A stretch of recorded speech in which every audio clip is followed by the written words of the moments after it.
Doctor Kavya, so కోపం అంతా లివర్లో ఉంటుందని చెప్పచ్చా? చెప్పండి. కోపంగా ఉండే వాళ్ళ ఆరా మొదలుకుని కోపంగా ఉండే వాళ్ళ బాడీ లాంగ్వేజ్, వాళ్ళ ఎమోషన్స్ అంటే వాళ్ళ లోపల స్థితి, డైజెషన్ ఇవన్నీ మాట్లాడితే what would you say? So 100% happiness నుంచి మీరు 0% అయినట్టు యాంగర్ అంటే. సో అది దేని ద్వారా అనేది మీకు రిమోట్ కంట్రోల్ మన చేతుల్లో మనం పెట్టుకోవాలి. రైట్. సో ఇప్పుడు మనం రిమోట్ కంట్రోల్ అని 100 మందికి ఇచ్చేసామనుకోండి,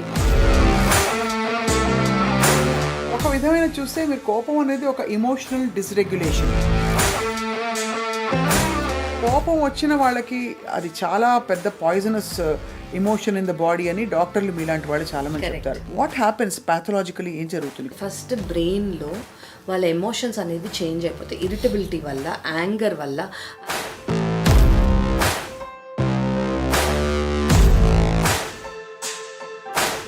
I'm talking but proper unknown triggers ఉంటాయి. అవును. అంటే ఒక చాలా చిన్న విషయం ఒకళ్ళకి అన్బిలీవబుల్ కోపం తెప్పించే అవకాశం ఉంది. మీరు ఇప్పుడు కావ్య ఎందుకు పలకరించలేదన్న మాటకే చూస్తున్నారు, మీకు అంతే తెలుసు. కానీ వాటికి వాళ్ళు రియాక్షన్ ఇవ్వలేకపోయారు. ఎందుకు? ఫస్ట్ టైమే మీరేం చెప్పుకోలేదు కాబట్టి. సో అది ఫస్ట్ టైమే చెప్పుకుంటే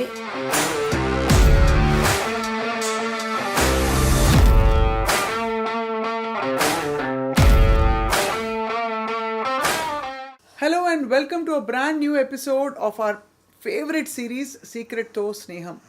జీవితంలో జరిగే ప్రతి విషయానికి, వ్యక్తిలో ఉండే ప్రతి లక్షణానికి వెనక ఒక సీక్రెట్ ఉంటుంది. అది క్రాక్ చేసే ప్రయత్నం చేస్తూ ఉంటే జీవితం ఒక ఆనందకరమైన ఎక్స్పీరియన్స్గా మారడమే కాకుండా మనకి, ఇతరులకు కూడా ఒక చక్కటి జీవితానికి చాలా ఉపయోగపడుతుంది. ఈ సిరీస్లో we have with us once again a spiritual seeker and speaker and lead hepatologist, అందరికీ సుపరిచితులు, liver transplant expert doctor Kavya Dendukuri. Hi doctor Kavya, nice to meet you again. ఇవాళ మాట్లాడబోయే టాపిక్ ఏంటంటే అందరికీ సాధారణంగా ఉండేదే కోపం. అసలు కోపం మూలాలు ఏమిటి, కోపం ఎంతవరకు యాక్సెప్టబుల్, మన కోపం ఏమిటి, అవతల వాళ్ళ కోపం ఏంటి, తన కోపమే తన శత్రువు అంటారు కదా, నిజంగా అంత శత్రువా, కొంత కోపం అవసరమా, దీని గురించి మాట్లాడదాం. డాక్టర్ కావ్య, సో కోపం అంతా లివర్లో ఉంటుందని చెప్పచ్చా? చెప్పచ్చు. యాక్చువల్లీ ఉండకూడదు అని చెప్పచ్చు. ఉంటుందా లేదా కన్నా ఉండకూడదు అని చెప్పచ్చు. బట్ మీరు అన్నట్టు అండి, it is a very important. ఎందుకు అంటే చాలా రిలేషన్షిప్స్ కానివ్వండి, ఫస్ట్ మనలో మనం ఆ కోపం పెట్టుకొని బిఫోర్ పుట్టింగ్ ఇట్ అవుట్ మనమే చాలా హార్మ్ చేసుకుంటున్నాము. కరెక్ట్. సో ఆ కోపం అనేది అడ్రస్ చేయడం చాలా ఇంపార్టెంట్. అవును. కోపానికి ఫస్ట్ మనం ఎసోటెరిక్ అండ్ మనకి కనిపించని కొన్ని లక్షణాల గురించి మాట్లాడదాం. కోపంగా ఉండే వాళ్ళ ఆరా మొదలుకుని కోపంగా ఉండే వాళ్ళ బాడీ లాంగ్వేజ్, వాళ్ళ ఎమోషన్స్ అంటే వాళ్ళ లోపల స్థితి, డైజెషన్ ఇవన్నీ మాట్లాడితే what would you say? Actually this is so important అండి. మనం ఫస్ట్ మొన్న వి ఎండెడ్ ఆ topic with law of vibration కదా. ఆ వైబ్రేషన్ స్కేల్లో యాంగర్ అనేది లోయెస్ట్. అమ్మో. సో ఆ యాంగర్ అనేది లోయెస్ట్ అయినప్పుడు, సో లోయెస్ట్ వైబ్రేషన్ ఉన్నప్పుడు అసలు అంటే ఇప్పుడు ఏదైనా సెలబ్రేషన్ జరుగుతుంది, మీ ఓన్ బర్త్డేకే అందరు మిమ్మల్ని వచ్చి విష్ చేస్తున్నారు, ఎవ్రీవన్ ఈస్ హ్యాపీ, నువ్వు బాగా ఉంటావు, ఓ యూఆర్ వండర్ఫుల్, నీ హెల్త్ బాగుంది, నీ ప్రొఫెషన్ బాగుంది, అంత బాగుందన్న వైబ్రేషన్ ఎలా ఉంది? Extremely high. ఆర్ మీరు అనుకున్నది డ్రీమ్ ఫుల్ఫిల్ అయింది. సో ఆ వైబ్రేషన్ అనేది చాలా బ్యూటిఫుల్గా ఉంది. ఇమాజిన్ దానికి ఆపోజిట్ వైబ్రేషన్ మీ లైఫ్లో వస్తే అంటే ఏంటి? అది లో వైబ్రేషన్. సో 100% హ్యాపీనెస్ నుంచి మీరు 0% అయినట్టు యాంగర్ అంటే. సో అది దేని ద్వారా అనేది మీకు మీరు ఇచ్చుకున్న రియాక్షన్ ఒక సిచ్యువేషన్కి. సో మీరు ఇచ్చుకున్న యాంగర్ మీకు అంటే చాలా మంది అనేది ఏంటంటే వాళ్ళు అలా బిహేవ్ చేశారు కాబట్టి నాకు కోపం వచ్చింది. ఫస్ట్ కోపం ఎవరికి వచ్చింది? మనకు కదా వచ్చింది. సో వచ్చింది అంటే ఎవరో వాళ్ళు తెచ్చి మనకి ఇవ్వలేదు, నాలోంచి వచ్చింది. అది ఎందుకు వచ్చింది, అది రావాలా వద్దా అనే రిమోట్ కంట్రోల్ మన చేతుల్లో మనం పెట్టుకోవాలి. సో ఇప్పుడు మనం రిమోట్ కంట్రోల్ అని 100 మందికి ఇచ్చేసామనుకోండి, ఈరోజు వాడు నాతో మాట్లాడలేదు, ఈరోజు ఆమె తినలేదు, ఈరోజు వీళ్ళు సరిగ్గా చేయలేదు అంటే వాళ్ళు ఎవరు ఒక్కొక్కళ్ళు ఒక్కొక్కలాగున్న రోజు అంతా మీకు కోపం వచ్చేస్తుందా? సో అందరూ బిహేవియర్ని బట్టి నా కోపం డిపెండ్ అయ్యి ఉంటే నేను ఏ రోజు హ్యాపీగా ఉంటాను? వాళ్ళు హ్యాపీగా ఉన్న రోజు నేను హ్యాపీగా ఉంటాను, వాళ్ళు కరెక్ట్ చేసిన రోజు నేను కరెక్ట్గా ఉంటాను. అంటే వాళ్ళ మూడ్ బాగుండి వాళ్ళు ఆనందంగా ఉంటేనే నేను ఆనందంగా ఉంటానా అని మనం అర్థం చేసుకున్న రోజు ఫస్ట్ మనం ఆ రియాక్షన్ ఇవ్వం. యా, ఇక్కడ ఒక క్వశ్చన్ అడుగుతాను. కోపానికి ఇతర నెగిటివ్ ఎమోషన్స్కి అంటే హర్ట్ కానీ, ఇంకోటి దుఃఖం కానీ, ఇంకోటి ఏంటి ఒక విధమైన ల్యాక్ ఆఫ్ కాన్ఫిడెన్స్, ఇవన్నీ ఎలా డిఫరెంట్? వై ఇస్ కోపం సో ఇంపార్టెంట్? కోపం ఎందుకు ఇంపార్టెంట్ అంటే ఇప్పుడు మీరు అన్నది కోపము వీటి వల్ల కూడా రావచ్చు. ఇప్పుడు ఎవరైనా హర్ట్ అయ్యారనుకోండి, ఆ హర్ట్కి రియాక్షన్ కోపం. ఎందుకు? వాళ్ళ హర్ట్ని డైరెక్ట్గా బయటికి చెప్పలేకపోతున్నారు. అవును, ఈధర్ వాళ్ళ కండిషనింగ్ ద్వారా చెప్పలేకపోయి ఉంటారు. అంటే ఏంటి అంటే చిన్నప్పటి నుంచి ఇప్పుడు ఏదన్నా ఇమోషన్ కానీ మనకు వచ్చింది, లేదా ఏదైనా ఫేస్ చేసాం మనం అంటే అది బయటకు చెప్పుకోవటం అలవాటు లేక ఇంట్రోవర్ట్స్ అంటాం మనం, లేదా ఫ్యామిలీ సర్కమ్స్టెన్సెస్ కానివ్వండి, సొసైటల్ సర్కమ్స్టెన్సెస్ కానివ్వండి, మీకు చెప్పే అవకాశం మీకు చూపిలేదు. అందరూ ఏంటి సరే సరే సర్దుకో, సరే సరే బయటకు వదిలేసే, ఇది ఒక్కటే కదా తనలో లోపం లేదా వాళ్ళ లోపం, వదిలేసుకో, మింగేసుకో, వదిలేసే. అంటే మీకు ఆ కోపం అనేది మీరు బయట చెప్తే తప్పేమో అన్న వ్యాలిడేషన్ మీకు కావాలి ఫస్ట్ ఆఫ్ ఆల్. ఓ వాళ్ళు తప్పు అనుకుంటారు, ఆ కోపం కూడా నువ్వు అర్థం చేసుకోలేదా అని అనుకుంటారని ఫస్ట్ ఆఫ్ ఆల్ మనం లోపల పెట్టుకుంటాం. లోపల పెట్టుకొని బయట ఫస్ట్ మనం ఇన్సైడ్గా ఇన్బైబ్ అయిపోతాం కాబట్టి దానివల్ల వెరైటీ ఆఫ్ రియాక్షన్స్ మనకు వస్తాయి. ఒకటి హర్ట్, ఎన్నోసార్లు హర్ట్ అయ్యాక చివరిగా వచ్చేది కోపం. సో అప్పుడు కూడా మనం బయటకు చెప్పుకోలేకపోతే ఓకే, ఆ చెప్పుకునే సర్కమ్స్టెన్సెస్ మనం తెచ్చుకోవాలి. మనం అసలు అప్పటి వరకు మనం ఆపుకోకూడదు. ఆ పెద్ద రేజ్ అనేది వస్తుంది చూడండి, అవుట్ బర్స్ట్ అని అంటాం, అసలు అక్కడి వరకు రాకూడదు. చిన్నది ఏమన్నా ఉంటే మనం మాట్లాడుకునే స్టేజ్లో మనం ఉండగలిగితే, ఓకే నాకు ఈరోజు ఇలా అనిపించింది నేనని సాఫ్ట్గా విత్ లవ్ విత్ రెస్పెక్ట్ మనం చెప్పుకోగలిగిన స్టేజ్లో మనం ఉండాలి. అది ఒకటి. అది అందరికీ వచ్చా, అందరికీ తెలుసా అంటే మేబీ తెలియకపోవచ్చు కండిషనింగ్ వల్ల, కానీ అది మనం ఇన్వైబ్ చేసుకున్నాం అనుకోండి డైలీ లైఫ్లో, చాలా వరకు మనని మనము చాలా సేవ్ చేసుకున్నట్టు. సో ఎందుకు అంటే ఇప్పుడు సర్లే ఒక్కసారి ఈ ఒక్క సిచ్యువేషన్ పక్కన మంది ఉన్న, ఇప్పుడు ఇన్ పబ్లిక్ అయింది అనుకోండి, అందరి ముందు ఎందుకు అంటాం, ఒకళ్ళు వాళ్ళు ఆల్రెడీ అన్నారు నువ్వు కూడా ఎందుకు అనటము, అది మనం మనసులో పెట్టేసుకుంటాం. ఇంకోసారి సిబ్లింగే కదా ఎందుకంటాం, ఇంకోసారి ఆఫీసే కదా, ఇంకోసారి పార్ట్నరే కదా, అలా చాలా ఉంటాయి. రైట్. ఆ చాలా రీజన్స్ మనం చెప్పుకునే, ఓకే అప్పటికప్పుడు రియాక్ట్ అయిపోయినా దాన్ని మనం అడ్రస్ చేయాలి. ఆ అడ్రస్ చేయటం, ఓకే నేను ఇలా ఫీల్ అయ్యాను, నాకు తెలుసు మీరు దానికి కోపం వచ్చింది, కానీ నేను ఇలా ఫీల్ అయ్యాను ఇది కూడా మీరు తెలుసుకోవాలి అని చెప్పగలిగే స్టేజ్లో మనం ఉండాలి. కరెక్ట్. ఫస్ట్ అది సొల్యూషన్. ఫస్ట్ ఎందుకు వచ్చింది, చాలా మందికి ఇది చైల్డ్హుడ్ ట్రామా కూడా అయి ఉండొచ్చు. చైల్డ్హుడ్ ట్రామా అంటే ఏంటంటే బేసిక్లీ నెగ్లెక్ట్ అంటాం. అంటే ఒక సిట్యువేషన్ని సరిగ్గా వాళ్ళకి అటెన్షన్ ఇవ్వకపోవటం. సో నెగ్లెక్ట్ చేసిన వాళ్ళు అంటే అది ఎమోషనల్ నెగ్లెక్ట్ అవ్వచ్చు, ఫిజికల్ నెగ్లెక్ట్ అవ్వచ్చు, మెంటల్ నెగ్లెక్ట్ అవ్వచ్చు, హెల్త్ నెగ్లెక్ట్ అవ్వచ్చు, అలా చాలా ఉన్నాయి. సో ఏంటి అని చిన్నప్పుడు అనుకోండి, ఇప్పుడు ఒక సిట్యువేషన్లో మిమ్మల్ని ఎవరైనా పొగడాలి, మీరు దాన్ని ఆశించారు కానీ పొగడలేదు, అప్రిసియేషన్ వాలిడేషన్ రాలేదు. సో మనం రేపు పొద్దున అలాగే ఒక సైకిల్ లాగా ఫామ్ అయిపోయింది. ఓకే నాకు ఒక్కసారి పొగడుంటే బాగుండేది, అది పేరెంట్స్ కానివ్వండి, సిబ్లింగ్స్ కానివ్వండి, సొసైటీ కానివ్వండి, స్కూల్ కానివ్వండి, కాలేజ్ కానివ్వండి. ఆ తర్వాత వాళ్ళు వాళ్ళ లవర్ దగ్గర నుంచో, వాళ్ళ బాయ్ ఫ్రెండ్ గర్ల్ ఫ్రెండ్ దగ్గర నుంచో చూసుకుంటారు. వాళ్ళు మామూలుగానే క్యాజువల్గా ఏదో పనులు పెట్టి మర్చిపోయి ఉంటారు పొగట్టం, కానీ వాళ్ళకి అది చాలా బిగ్ థింగ్ అనమాట. సో నువ్వెలా నన్ను పొగడకుండా ఉంటావు, సో వాళ్ళు దాంతో హ్యాంగ్ ఆన్ అయి ఉంటారు. అలా ప్రతి ఒక్క ప్యాటర్న్ అనేది వాళ్ళకి తెలుస్తూ ఉంటుంది అనమాట. ఓకే వీళ్ళని పొగలేదు, ఆ వ్యాలిడేషన్ అనేది వాళ్ళకి కావాలి. ఎందుకు కావాలి ఆ వ్యాలిడేషన్? చిన్నప్పుడు వాళ్ళకి దక్కలేదు కాబట్టి, చిన్నప్పుడు ఏ సిచ్యువేషన్లో వాళ్ళకి దక్కలేదు. ఫర్ ఎగ్జాంపుల్ చాలామందికి కంపారిజన్ ఆఫ్ లుక్స్ ఉంటాయి, కంపారిజన్ ఆఫ్ అంటే సిబ్లింగ్స్తో కానివ్వండి, కజిన్స్తో కానివ్వండి, స్కూల్ వాళ్ళతో కానివ్వండి, నువ్వు వాళ్ళకన్నా తక్కువ చదివావనో, నీకు వాళ్ళకన్నా తక్కువ ర్యాంక్ వచ్చిందనో, నీకెందుకు ఫస్ట్ ప్రైజ్ రాలేదనో, వాట్ ఎవర్ ఇట్ ఈస్, అది లుక్స్ గురించి కానివ్వండి, ఎడ్యుకేషన్ కానివ్వండి, ఒక ఎసెట్ గురించి సరిగ్గా పాడేవనో, సరిగ్గా డాన్స్ చేయలేదనో, వాట్ ఎవర్ ఇట్ ఈస్. అంటే ఇన్వాలిడేషన్ ఒకటి, severe invalidation, and severe neglect. Severe neglect, అలాగే హెల్త్ నెగ్లెక్ట్ కూడా అవ్వచ్చు. చిన్నప్పుడు ఏదైనా అయితే పట్టించుకోకుండా, ఇప్పుడు ఒక పెద్ద దెబ్బే తగిలింది, అది సర్లే అని అని అన్నప్పుడు వాళ్ళు యాక్చువల్లీ వాళ్ళకు ఒక అటెన్షన్ కావాలి, ఒక వార్మ్త్ కావాలి, ఒక లవ్ కావాలి. సో అన్మెట్ నీడ్స్ కంప్లీట్గా ఫార్మేటివ్ స్టేజ్లో emotional needs. Correct. And especially exactly form అయ్యే స్టేజ్లో ఆ ఎమోషనల్ నీడ్స్ అనేవి కంప్లీట్గా ఒక మనిషికి దొరికాయి అనుకోండి, పెద్దయ్యాక వాళ్ళు వేరే వాళ్ళ మీద డిపెండ్ అవి కావాలని డిపెండ్ అవ్వనప్పుడు, ఆ వ్యాలిడేషన్ అవసరం లేనప్పుడు అసలు రియాక్షన్ అనేది రాదు. మీరు ఏమన్నా నేను పట్టించుకోను, ఎందుకంటే నా లోపల నేను బిలీవ్ చేస్తున్నాను నాకు ఇవన్నీ ఉన్నాయని. సో దానికి మనకు కోపం రాదు. మీరు అన్నారా అది అంటే ఇప్పుడు ఇంకోటి చెప్తానండి. చిన్నప్పుడు ఎవరన్నా బేబీస్ కానివ్వండి, ఎవరన్నా బాత్రూమ్ వెళ్ళారు, మనం ఏమంటాం, అయ్యయ్యో చిన్న బేబీ అని మనం పక్కకి వెళ్ళి క్లీన్ చేసి ఇచ్చేస్తాం. అదే పెద్దవాళ్ళు చేస్తే we will not think how can you do it, ఎలా చేస్తారు మీరు అని అంటాం. అంటే మనని మనం క్లీన్ చేసుకోవాలని అర్థం. ఓకే, మనని క్లెన్స్ చేసుకొని హీల్ చేసుకునేలాగా ప్రతిదీ పెద్దయ్యాక కూడా చేయకూడదు. చిన్నప్పుడే మనం దాన్ని అడ్రస్ చేయగలిగితే. సో ఒక విధమైన చూస్తే మీరు కోపం అనేది ఒక ఇమోషనల్ డిస్రెగ్యులేషన్ 100%. అది.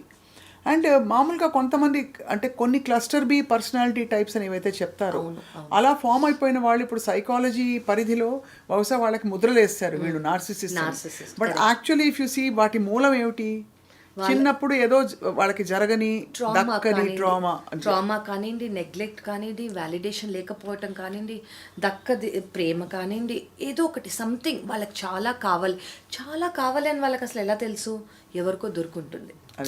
ఆ కంపారిజన్ కానివ్వండి, ఇవన్నీ ఒక అన్మెట్ నీడ్స్ ఫ్యూచర్లో వాళ్ళని వాళ్ళు షీల్డ్ చేసేసుకోవడానికి, వాళ్ళు ఒక స్టఫ్ పర్సనాలిటీలా కనిపించి అలాగే వాళ్ళ పార్ట్నర్తోనో, వాళ్ళ సిబ్లింగ్తోనో, వాళ్ళ ప్రొఫెషనల్ లైఫ్లోనో ఉంటారు. ఉన్నప్పుడు ఏమవుతుందంటే దానివల్ల వాళ్ళు చాలా రఫ్గా, వాళ్ళకి తెలీదు, వాళ్ళు ఫేస్ చేసిన చిన్నప్పుడు ట్రామా నుంచి ఒకసారి ట్రామా, ఇంకోసారి ట్రామా, అలా వాళ్ళు ఫేస్ చేసిన హర్ట్ నుంచి మళ్ళీ హర్ట్ అవ్వకూడదు అని ఉండడానికి వాళ్ళు ఒక షీల్డ్ వేసేసుకుంటారు. ఈ షీల్డ్ ఇంకెవరిని పెనిట్రేట్ అవ్వనివ్వరు. ఇలా పెనిట్రేట్ అవ్వనినప్పుడు దే మైట్ బి కోల్డ్ లాగా, ఎమోషన్స్ లేనట్టు, వార్మ్త్ లేనట్టు, ప్రేమ లేనట్టు. సో మనకి రుచి తెలియదు, ఇంకోళ్ళకి ఏం చెప్తాం. ఎగ్జాక్ట్లీ. సో వాళ్ళకి అది తెలియదు కాబట్టి వాళ్ళు చూపిలేరు, వాళ్ళకి అది తెలియదు కాబట్టి వాళ్ళకి అసలు ఎలా ఇవ్వాలో కూడా తెలియదు. సో అది తెలియనప్పుడు it is very difficult for them. అలా అని మనము we have to feel bad. ఇదంతా కోర్ లెవెల్లో ఫామ్ అయిపోతుందని సైకాలజిస్టులు చెప్తారు కాబట్టి వీటన్నిటికి నిజంగా పరిష్కారాలు ఉంటాయా డాక్టర్ కావ్య? అంటే ఫస్ట్ ఆఫ్ ఆల్ ఐడెంటిఫైయింగ్, నాకు తరచూ కోపం వస్తుంది లేదు 100% అన్నది మీరే ఆన్సర్ ఇచ్చారు దానికి. ఫస్ట్ మనకేం తెలియాలంటే ఇది నాలో ఒక ప్రాబ్లం అని నేను గుర్తించాలి. ఇది నా ప్రాబ్లం అని నేను గుర్తించగలిగితే, ఈ ప్రాబ్లం అనేది ఉంది అని నేను గుర్తించాలి. అప్పుడు అది ప్రాబ్లం అని తెలుస్తుంది. ప్రాబ్లం అని తెలిస్తే ప్రాబ్లంకి సొల్యూషన్ ఉంటుంది. కరెక్ట్. ఫస్ట్ తెలియలేదు, నాకు కోపం రావడం సహజం, నాకు కాబట్టి వచ్చింది, నువ్వు చేసిన తప్పు అని మనం అవతల వాళ్ళ మీద పాయింట్ చేస్తూనే ఉన్నంతకాలం అది మనలో ప్రాబ్లం అని తెలియదు. అది మనలో ప్రాబ్లం అని తెలియనంతకాలం ఆ ప్రాబ్లం సాల్వ్ అవ్వదు. సో ఫస్ట్ ఏంటంటే మనం అదే అడ్రస్ చేయాలి.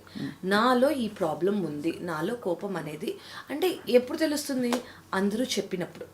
అందరూ ఓకే, ఎందుకు చిన్న వాటికి నువ్వు ఇచ్చేసావు, అంత అవసరం లేదు, అదొకటి. లేదంటే సెల్ఫ్గానే వాళ్ళంతటి వాళ్ళే ఒక ఇన్సిడెంట్ అయ్యాక రూమ్లోకి వెళ్ళో, in front of this thing మిర్రరో, లేదా వాళ్ళ థాట్స్లోనో, అయ్యా నేను ఇలా రియాక్ట్ అవ్వకపోవాల్సింది అని వాళ్ళు అనుకుంటారు.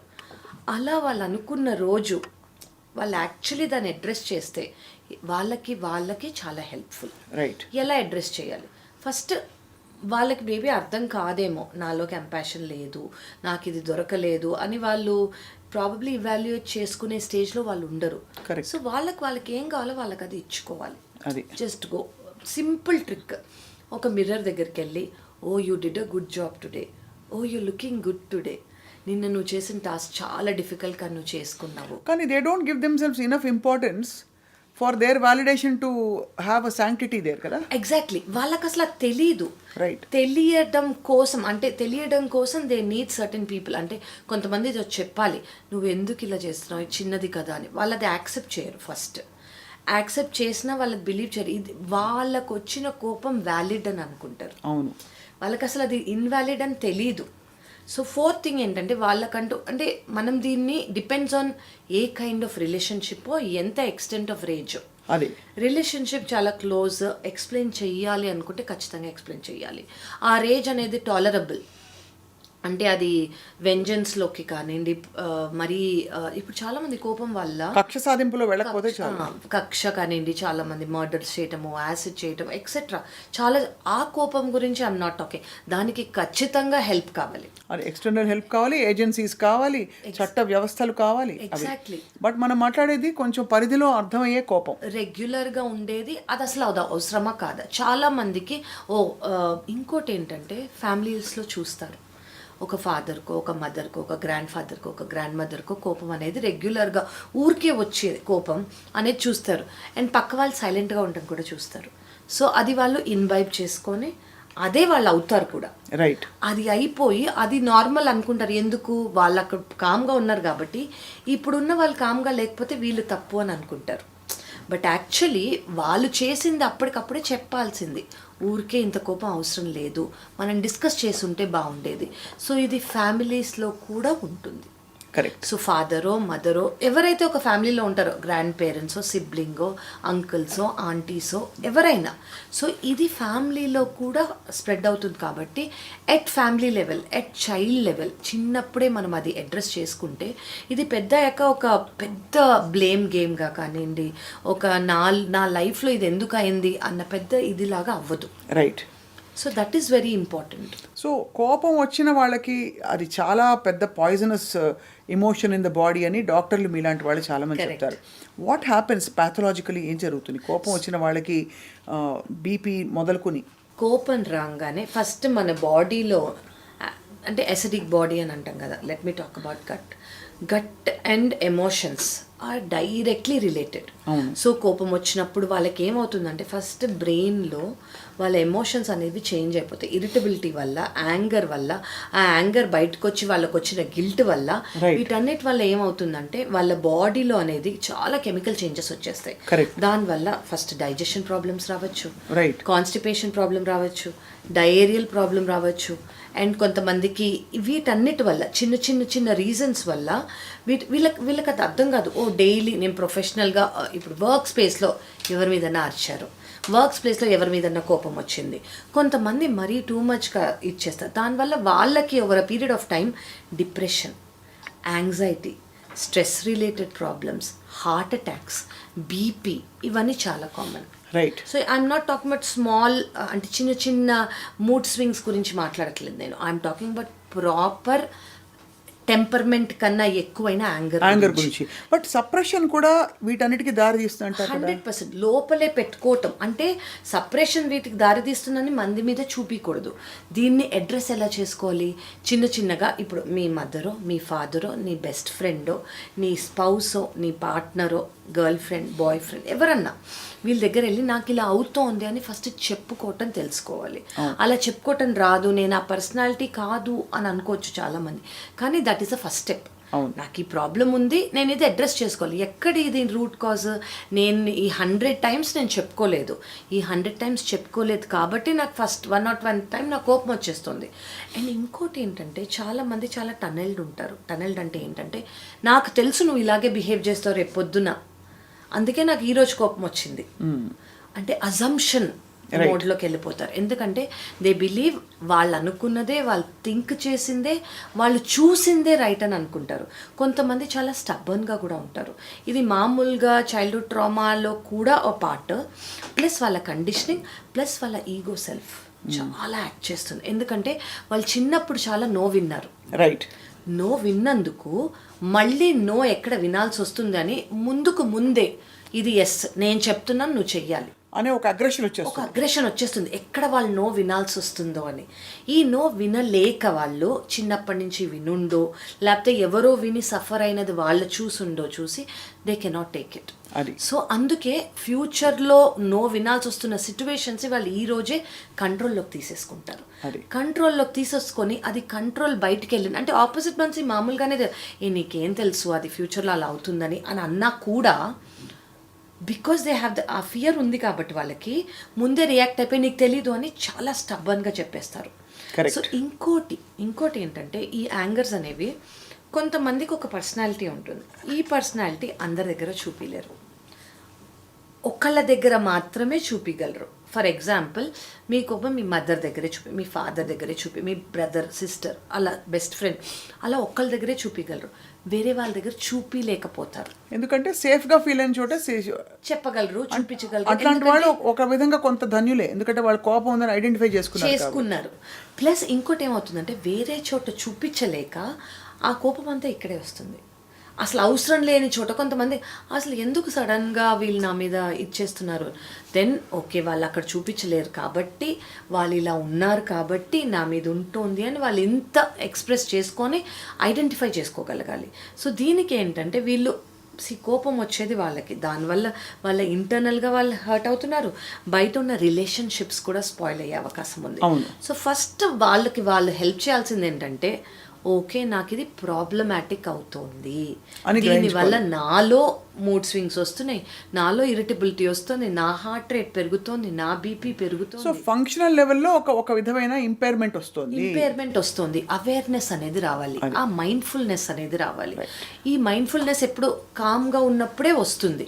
ఆ కామ్గా ఉన్నప్పుడు వచ్చినప్పుడు కొంతమంది దాన్ని మాస్క్ చేసేస్తారు. సర్లే నడుస్తోంది కదా అలాగే నడిపిద్దాం, నా పర్సనాలిటీ ఇప్పుడు చేంజ్ అయితే ఎవరేమంటారో అదొకటి, ఆ భయం. ఎందుకంటే ఒక పర్సనాలిటీ ఉంది, అది మ్యాన్ అయినా ఉమెన్ అయినా, ఓ నువ్వు ఇలా ఉన్నావు, నువ్వు సడన్గా సైలెంట్ అయిపోయి ఉంటే ఏంటి నువ్వు సారీ చెప్పావా అని ఒక హైప్ ఇచ్చేస్తారు దానికి. సారీ చెప్తే అందులో ఏముంది అని అనుకోరు, ఓకే నువ్వు రియలైజ్ చేసుకున్నావు అని అనుకోరు. ఓ నువ్వు సారీ చెప్పావంటే నువ్వు ఏదో చేసావు, అలాంటి రిపర్కషన్స్కి వాళ్ళు ఫీల్ అయ్యి భయపడి వాళ్ళు ముందే చెప్పరు. సో ఇవి మనం నార్మలైజ్ చేసుకోవాలి. ఏంటి నార్మలైజ్ చేశారంటే ఎవరికైనా కోపం వస్తే వాళ్ళు సారీ చెప్పటం నార్మల్, అదొకటి. నువ్వు కాబట్టి సారీ చెప్పా అయితే నువ్వు గ్రేట్. నో, ఎవరైనా తప్పు చేస్తే సారీ చెప్పాలి, ఎవరైనా హర్ట్ చేస్తే సారీ చెప్పాలి, దాన్ని యాక్సెప్ట్ చేయాలి. ఓకే వాళ్ళు రియలైజ్ అయ్యారు, వాళ్ళు సారీ చెప్పారని ఓకే. ప్రతి ఒక్క ఎమోషన్ని మనం యాక్సెప్ట్ చేస్తూ దాన్ని అక్నాలెడ్జ్ చేయాలి. ఎందుకంటే అది నెగ్లెక్ట్ ద్వారా వచ్చి ఉండొచ్చు కాబట్టి, ఇంకా నో మోర్ నెగ్లెక్ట్ వాళ్ళు యాక్సెప్ట్ చేయలేరు కాబట్టి. సో ఇది వాళ్ళు ఒకసారి స్టార్ట్ చేసినప్పుడు వాళ్ళంతటి వారు సారీ అని ఎవరికైనా వెళ్ళినప్పుడు ప్లీజ్ యాక్సెప్ట్ ఇట్. దీనికి కోపం ఎస్పెషల్లీ కొన్ని క్లస్టర్ బి పర్సనాలిటీస్లో మనం ఏదైతే అంటే క్లాసిఫికేషన్ కోసం ఆ వర్డ్ వాడుతున్నాం, కరెక్ట్, అన్నోన్ ట్రిగ్గర్స్ ఉంటాయి. అవును, అంటే ఒక చాలా చిన్న విషయం ఒకళ్ళకి అన్బిలీవబుల్ కోపం తెప్పించే అవకాశం ఉంది. అంటే మనకు అది చిన్నగా కనిపిస్తుంది, ఇంతే కదా ఏంటి కావ్య పలకరించలేదు అంతే కదా, దానికి ఇంత కోపం ఎందుకు రావాలి అని. అది ఆ ట్రిగ్గర్స్ ఏంటి సబ్ కాన్షియస్లో ఉంటాయా? మీరు ఇప్పుడు కావ్య ఎందుకు పలకరించలేదు అన్న మాటకే చూస్తున్నారు, మీకు అంతే తెలుసు. కానీ ఏవో 100 థింగ్స్ పైలప్ అయి ఉంటాయి, వాటికి వాళ్ళు రియాక్షన్ ఇవ్వలేకపోయారు. ఎందుకు అది వాళ్ళు క్లోజ్ కాకపోవచ్చు, వాళ్ళు జడ్జ్ చేసే అవసరం ఉంది, వాళ్ళకున్న పరిసరాలు ఆయన లేదా ఆవిడ బయటికి చెప్పే అవకాశం లేదు, ఓన్లీ మీకు మాత్రం చెప్పే అవకాశం ఉంది. ఓకే, అది 1. అలా అని ఆ అవుట్రేజ్ ఏమి ఇట్ ఈస్ వ్యాలిడ్ అని నేను అనను. ఆ అవుట్రేజ్ ఎందుకు వచ్చిందంటే 100 టైమ్స్ పైలప్ అయింది కాబట్టి. ఆ పైలప్ ఎందుకు అయింది? ఫస్ట్ టైమే మీరేం చెప్పుకోలేదు కాబట్టి. సో అది ఫస్ట్ టైమే చెప్పుకుంటే ఫస్ట్ ఆఫ్ ఆల్ పైలప్ అవ్వదు, సెకండ్ ఆఫ్ ఆల్ రిలేషన్షిప్స్ బాగుంటాయి, థర్డ్ ఆఫ్ ఆల్ ఆ రేజ్ రాదు. మన ఒక లోపల నుంచి ఒక యాజ్ ఇఫ్ ఒక హేట్రెడ్ ఉన్నట్టు వస్తుంది చూడండి, అదనేది రాదు. అది ఎందుకు రాదు అంటే ఓకే ఆసారి బాగానే సాల్వ్ అయింది, ఇంకోసారి బాగానే సాల్వ్ అయింది, థర్డ్ టైం కూడా సాల్వ్ అయింది, ఈసారి కూడా సాల్వ్ అవుతుందన్న కాన్ఫిడెన్స్ వస్తుంది. కాన్ఫిడెన్స్ వచ్చినప్పుడు భయం ఉండదు, భయం ఉన్నప్పుడు కోపం రాదు. సో ఇవి అట్ వెరీ బేసిక్ లెవెల్ అనేది మనము మన సరౌండింగ్స్లో ఉండాలి. సో దాదాపు మీరు చెప్తున్నది lack of acknowledgement of and communication చాలా పెద్ద కీలకమైన కారణం. కోపం అలా రేజ్గా బిల్డప్ అయ్యి ఒక్కసారి ఢామ్ అనే బాంబులా పేలడానికి. 100%. అంటే ఈ కోపం అనేది వాళ్ళు ఎందుకు చెప్పుకోకపోయారంటే వాళ్ళ ఈగో వల్ల కూడా చెప్పుకోరు కొంతమంది. నేనేం చెప్పుకునేది నేను లో అని. అంటే వాళ్ళ అల్పంగా ఫీల్ అవుతారు. నువ్వు నన్ను సరిగా పలకరించలేదని చెప్పడం అల్పంగా ఫీల్ అవుతారు. నువ్వు నాతో హాయ్ చెప్పలేదని తక్కువ, నువ్వు నన్ను పిలవలేదు ఒక ఫంక్షన్ కండి, నువ్వు నన్ను పిలవలేదు, మర్చిపోయే నువ్వు నన్ను పిలవలేదని నేను ఫీల్ అవుతానని, అవన్నీ చిన్నవి అనుకుంటారు. అంటే అల్పంగా ఉంది కదా మనం చెప్పుకుంటే, కానీ లోపల ఎక్కడో రిజిస్టర్ అయిపోతుంది. ఎఫెక్ట్ అయింది. అది ఎఫెక్ట్ అయ్యి రేపు పొద్దున పిలిచినప్పుడు దాన్ని చూపిస్తారు. ఎక్కడో అక్కడ ఏదో అలా ఢామని వచ్చేస్తుంది. సో ఇవన్నీ ఏంటంటే బేసిక్ కమ్యూనికేషన్ అనేది మన చుట్టుపక్కల ఉందనుకోండి, అది చెప్పే వాళ్ళైనా తీసుకునే వాళ్ళైనా ఆథెంటిక్ గా ఉండాలి. ఓన్లీ యాంగర్ వచ్చిన వాళ్ళకే కాదు, యాంగర్ని తీసుకునే వాళ్ళు కూడా రివర్స్లో చెప్పగలగాలి. నువ్వు నన్ను తిట్టినప్పుడు, నువ్వు కోపడినప్పుడు నేను ఇలా ఫీల్ అయ్యాను, నాకు ఇలా అనిపించింది, నెక్స్ట్ టైం నువ్వు ఇలా చేయగలవా, లేదంటే నువ్వు నన్ను తీసుకోమంటున్నావు కానీ నేను ఇలా చెప్పినప్పుడు నువ్వు ఇచ్చేయగలవు. It should be mutual. At that then the cycle closes. So close అయిపోతుంది. ఆ సర్కిల్ ఏదైతే ఉందో అది కరెక్ట్ కంప్లీట్ అవుతుంది.